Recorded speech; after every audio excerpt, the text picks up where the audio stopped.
ഈ ഒരു പ്രാർത്ഥന എല്ലാ നാട്ടുകാർക്കും അവരുടെ നാടിന് വേണ്ടി പ്രാർത്ഥിക്കാവുന്ന പ്രാർത്ഥനയാണ്, അല്ലെങ്കിൽ അവർ പ്രാർത്ഥിക്കേണ്ട പ്രാർത്ഥനയാണ്. കാരണം നബി സല്ലല്ലാഹു അലൈഹി വസല്ലമ നമുക്ക് മനസ്സിലാക്കി തന്നിട്ടുള്ളത് അനുഗ്രഹങ്ങളിൽ വെച്ച് ഏറ്റവും വലിയ അനുഗ്രഹമെന്ന് പറയുന്നത് നിർഭയത്വമാണ്, പേടിയില്ലാത്ത അവസ്ഥയാണ്.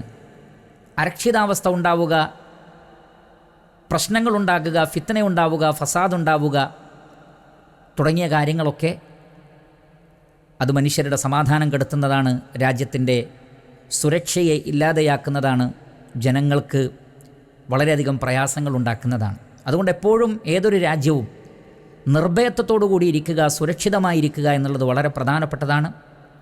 ആ സുരക്ഷിതത്വം നഷ്ടപ്പെടുമ്പോഴാണ് നമുക്കതിൻ്റെ വില മനസ്സിലാകുന്നത്. നമുക്കൊക്കെ അറിയാം, സുരക്ഷിതത്വം നഷ്ടപ്പെടുമ്പോൾ അപ്പോഴാണ് നിർഭയത്വത്തിൻ്റെ വലിപ്പം എത്രയാണ് എന്ന് നമുക്ക് മനസ്സിലാക്കാൻ കഴിയുന്നത്. അതുകൊണ്ട് എല്ലാവരും ആത്മാർത്ഥമായി അവരവർ ജീവിക്കുന്ന നാടുകൾക്ക് വേണ്ടി, അത് അവരുടെ സ്വന്തം നാടാണെങ്കിലും ശരി, അവർ ജോലി ചെയ്യുന്ന നാടുകളാണെങ്കിലും ശരി, ഏത് രാജ്യമാകട്ടെ, എവിടെയാണോ അവർ ജീവിക്കുന്നത്, അവർക്കും അവിടെയുള്ള ആളുകൾക്കും എല്ലാവർക്കും സംരക്ഷണവും സുരക്ഷിതത്വവും ലഭിക്കാൻ വേണ്ടി ഇഖ്ലാസോടുകൂടി ആത്മാർത്ഥമായി തന്നെ പ്രാർത്ഥിക്കേണ്ടതുണ്ട്. സുരക്ഷിതത്വം ഒരു രാജ്യത്തിന് വളരെ പ്രധാനപ്പെട്ടതാണ്. അതുകൊണ്ടാണ് അല്ലാഹു സുബ്ഹാനഹു വ തആല ഇബ്രാഹിം അലൈഹിസ്സലാത്തു വസ്സലാമയുടെ ഈ ഗൗരവമേറിയ പ്രാർത്ഥന നമ്മെ ഓർമ്മപ്പെടുത്തിയിട്ടുള്ളത്. രണ്ടാമത്തെ വിഷയം വജുനുബനി വബനിയ അൻ നഅ്ബുദൽ അസ്നാം, എന്നെയും എൻ്റെ മക്കളെയും വിഗ്രഹാരാധനയിൽ നിന്ന് നീ സംരക്ഷിക്കണമേ, അതിൽ നിന്ന് ഞങ്ങളെ നീ വിദൂരമായി അകറ്റി നിർത്തണമേ എന്നാണ്.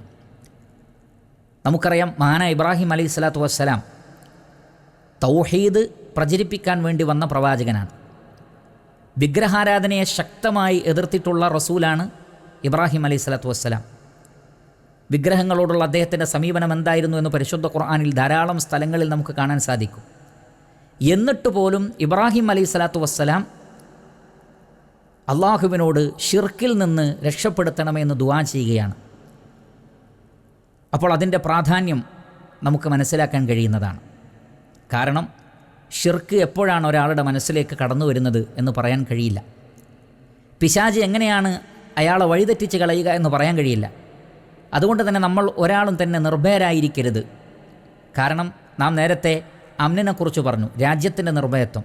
പക്ഷേ അതിനേക്കാളൊക്കെ പ്രധാനപ്പെട്ടതാണ് ഒരു വ്യക്തിക്ക് സ്വയം തോന്നുന്ന സുരക്ഷയും നിർഭയത്വവും. അതുണ്ടാകുന്നത് എപ്പോഴും തൗഹീദിലൂടെയാണ്. അതാണ് സൂറത്തുൽ അൻആമിൽ അല്ലാഹു സുബ്ഹാനഹു വ തആല പറഞ്ഞത്, അല്ലദീന ആമനു വലം യൽബിസു ഈമാനഹും ബിദുൽമിൻ ഉലൈക ലഹുമുൽ അംനു വഹും മുഹ്തദൂൻ. വിശ്വസിക്കുകയും ആ വിശ്വാസത്തിൽ യാതൊരു നിലക്കും ളുൽമ് കലർത്താതിരിക്കുകയും ചെയ്താൽ അവർക്കാണ് നിർഭയത്വമുള്ളത്. അപ്പോൾ രണ്ട് നിർഭയത്വത്തെക്കുറിച്ചാണ് ഇവിടെ പറയുന്നത്. ഒന്ന് രാഷ്ട്രത്തിലെ നിർഭയത്വം, മറ്റൊന്നൊരു വ്യക്തിക്ക് ഉണ്ടാകുന്ന നിർഭയത്വം. ഇതാണ് ഏറ്റവും പ്രധാനപ്പെട്ടത്. അത് ഈ ലോകത്തും ഖബറിലും മഹ്ശറിലും പരലോകത്തുമൊക്കെ നമുക്കുണ്ടാവേണ്ടുന്ന അമ്നാണ്. അത് ലഭിക്കണമെങ്കിൽ വിഗ്രഹാരാധനയിൽ നിന്ന്, ബഹുദൈവാരാധനയിൽ നിന്ന്, ഷിർക്കിൽ നിന്ന് മുക്തമാവേണ്ടതുണ്ട്. അതുകൊണ്ട് തന്നെ നിർഭയത്വം നൽകുന്ന വിശ്വാസം തൗഹീദാണ്. നമ്മെ ഭയപ്പാടിലാക്കുന്ന വിശ്വാസം എന്ന് പറയുന്നത് ഷിർക്കാണ്. ആ ഷിർക്കിൽ നിന്നുള്ള മോചനം ഇബ്രാഹിം അലൈഹിസ്സലാത്തു വസ്സലാം ദുആ ചെയ്യുകയാണ്. വജുനുബനി വബനിയ അൻ നഅ്ബുദൽ അസ്നാം, എന്നെയും എൻ്റെ സന്താനങ്ങളെയും. അദ്ദേഹത്തിൽ മാത്രം ആ പ്രാർത്ഥന ഒതുക്കിയില്ല, തൻ്റെ സന്താനങ്ങളെ കൂടി അതിൽ ഉൾപ്പെടുത്തി. ശേഷം വരുന്ന പ്രാർത്ഥനകളിലൊക്കെ തന്നെ ഇബ്രാഹിം അലൈഹിസ്സലാത്തു വസ്സലാം സന്താനങ്ങളെ കൂടി പറയുന്നത്, കുടുംബത്തെ കൂടി പറയുന്നത് നമുക്ക് കാണാൻ സാധിക്കും. അതിൽ നമുക്ക് ലഭിക്കുന്ന പോയിൻ്റ്, നാം എപ്പോഴെല്ലാം നമ്മുടെ ഖൈറിന് വേണ്ടി പ്രാർത്ഥിക്കുന്നുണ്ടോ ആ ഖൈറ് നമ്മുടെ മക്കൾക്കും ഉണ്ടാകുവാൻ വേണ്ടി ആത്മാർത്ഥമായി നമ്മൾ ദുആ ചെയ്യണം. അതിലേറ്റവും പ്രധാനപ്പെട്ടത് മക്കളുടെ തൗഹീദിൻ്റെ കാര്യമാണ്, അവരുടെ ആദർശത്തിൻ്റെ കാര്യമാണ്.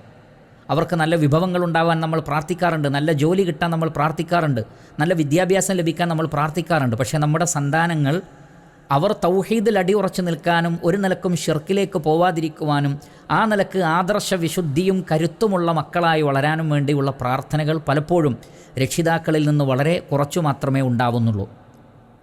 അത്തരമൊരു സാഹചര്യത്തിൽ ഇബ്രാഹിം അലൈഹിസ്സലാത്തു വസ്സലാമയുടെ ഈ പ്രാർത്ഥന നമുക്കൊക്കെ വളരെ വലിയ പാഠം നൽകുന്നതാണ്.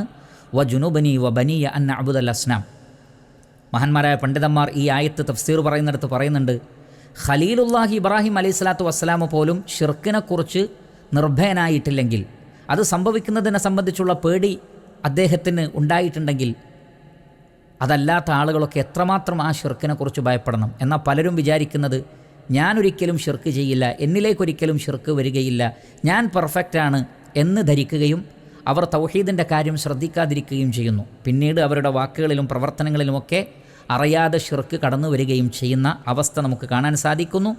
അതിൻ്റെ ഒരു വലിയ രൂപമാണ് പിന്നീട് മുസ്ലിം സമൂഹത്തിൽ ധാരാളം ആളുകൾ വിഗ്രഹാരാധനയ്ക്ക് സമമായ രൂപത്തിൽ ഖബറാരാധന നിർവഹിക്കുന്നതും മരിച്ചുപോയ മഹാത്മാക്കളെ വിളിച്ചു പ്രാർത്ഥിക്കുന്നതും ഖബറുകളെ ആരാധിക്കപ്പെടുന്ന വിഗ്രഹങ്ങളാക്കിക്കൊണ്ട് ബഹുദൈവാരാധകർ വിഗ്രഹങ്ങളുടെ അടുക്കൽ വെച്ച് എന്താണോ ചെയ്യുന്നത് അതൊക്കെ ജാറത്തിൽ പോയി ചെയ്യുകയും ചെയ്യുന്ന തനിച്ച ഷിർക്കിൻ്റെ ആളുകൾ, വ്യക്തികളെ, മനുഷ്യരെ ഇലാഹുകളാക്കി മാറ്റി അവരെ ആരാധിക്കുന്ന തനിച്ച ഷിർക്കിൻ്റെ ആളുകളെ നമുക്ക് മുസ്ലിം ഉമ്മത്തിൽ കാണാൻ സാധിക്കുന്നു. അതുകൊണ്ട് ഈ പ്രാർത്ഥന വളരെ പ്രധാനപ്പെട്ട പ്രാർത്ഥനയാണ്. വളരെ ആത്മാർത്ഥമായി നാം അല്ലാഹു സുബ്ഹാനഹു വ തആലയോട് ഈ നിലക്ക് പ്രാർത്ഥിക്കേണ്ടതാണ്.